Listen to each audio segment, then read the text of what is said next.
Have you ever wondered how scientists isolate DNA from blood, plants, or even soil? Today we are diving into DNA extraction in the laboratory, what it is, why it matters, and how it's done. Let's get started. DNA extraction is the process of isolating DNA from a biological sample. These samples can include blood, cultured cells, microorganisms like bacteria, soil, plants, or animal tissues. The exact method used depends on the type of sample and what the DNA will be used for afterwards. Extracted DNA is the foundation of many important laboratory applications, including DNA sequencing to read the genetic code, PCR polymerase chain reaction to amplify DNA, diagnostics to detect diseases or genetic disorders, and without high-quality DNA, none of these techniques would work reliably. So, what exactly are we trying to do during DNA extraction? The main goal is to release DNA from the cell and separate it from everything else. That everything else includes proteins, lipids, RNA, cellular debris, and most importantly, we must keep the DNA intact, pure, and stable for downstream analysis. There are many methods used for DNA extraction. No matter the method, DNA extraction usually follows the same basic principles. The first step in DNA extraction is cell disruption, also known as lysis. The goal here is to break open the cell and release DNA into solution.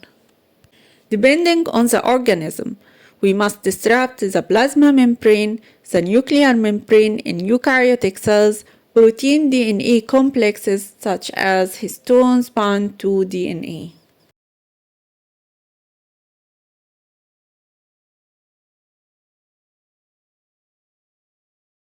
Cell lysis can be achieved using chemical, mechanical, or enzymatic methods, often in combination. Chemical lysis uses detergents and buffers to dissolve lipid membranes. Common components include detergents like STS or CTAP, lysis buffers containing trace HCl to maintain pH, ADTA to inhibit nucleases, PVBP to bind plant polyphenols.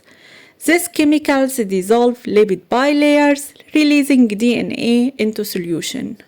Mechanical force physically breaks cells apart using methods such as vortexing, beating, grinding with mortar and pestle. This approach is especially useful for tough samples like plant tissues or soil microbes.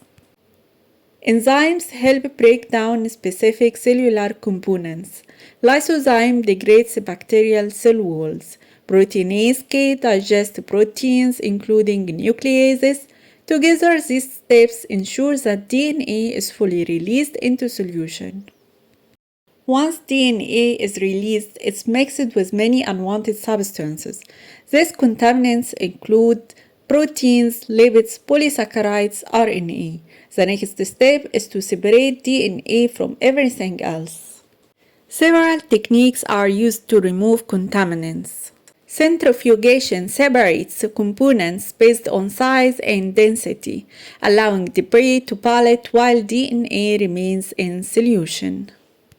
Proteases break down proteins such as histones, residual enzymes. This frees DNA from protein complexes. Phenylchloroform extraction separates DNA into the aqueous phase, proteins and lipids into the organic phase. This method is very effective but requires careful handling. Modern methods use silica columns or magnetic beads. Under high salt conditions, DNA binds to the salt surface. Contaminants are washed away. Everything except DNA is removed. Now it's time to recover and stabilize the DNA. DNA can be recovered by alcohol precipitation using salt plus ethanol or isopropanol. Solid phase binding, DNA binds to silica or beads in high salt. After binding or precipitation, DNA is washed with alcohol-based solutions. This removes residual salts and proteins. Finally, DNA is eluted in low-salt buffer or water. The result is pure, stable DNA. There are many methods used for DNA extraction: conventional method, solution-based methods, solid-phase methods, modern automated workflows. No matter the method, DNA extraction usually follows the same basic principles. Extracting DNA isn't enough. We must also check its quality and quantity. Spectrophotometry measures absorbance at 260 and 280 nanometers. Ideal A260-A280 ratio 1.722 indicates DNA purity. Fluorometry, highly sensitive and ideal for very low DNA concentrations, accurate quantification. Agarose gel electrophoresis used to check DNA integrity, detect degradation or contamination. Nanodrop analysis, rapid microvolume measurements, quick assessment of DNA concentration and purity. DNA quantification by UV spectrophotometry. DNA absorbs ultraviolet light most strongly at wavelengths of 260 nanometers. By measuring absorbance at this wavelength, we can estimate the concentration of DNA in a sample. In addition to 260 nanometers, other wavelengths are used to assess sample purity.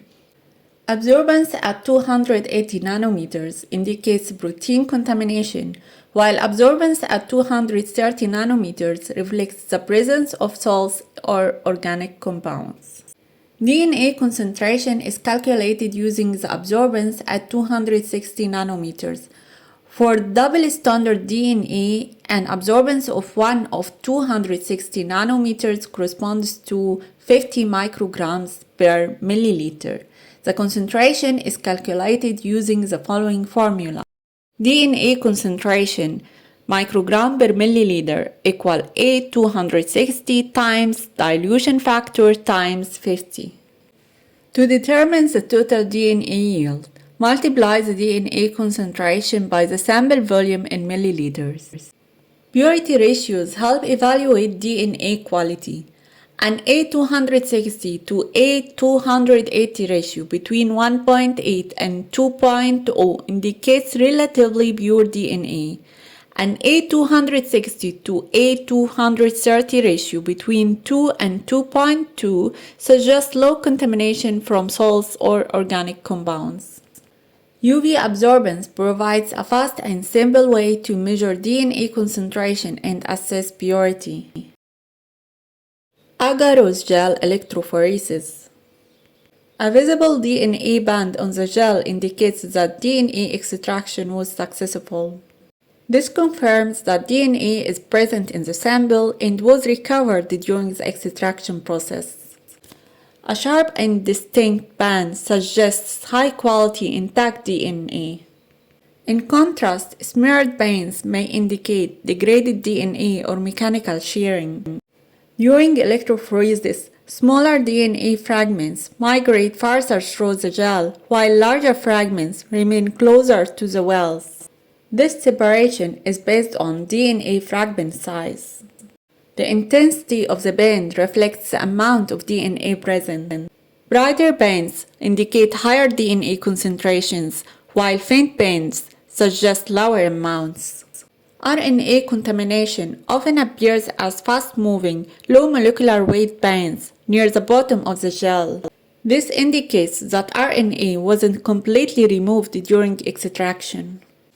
A single band suggests a uniform DNA population, while multiple bands may indicate mixed samples or fragmentation. Agarose gel electrophoresis allows us to assess DNA presence, quality, size, quantity, and purity in a single experiment. Several instruments are essential for DNA extraction and analysis: centrifuges, micro high-speed refrigerated DNA purification columns, magnetic bead systems, spectrophotometers, PCR thermocyclers, and gel electrophoresis units.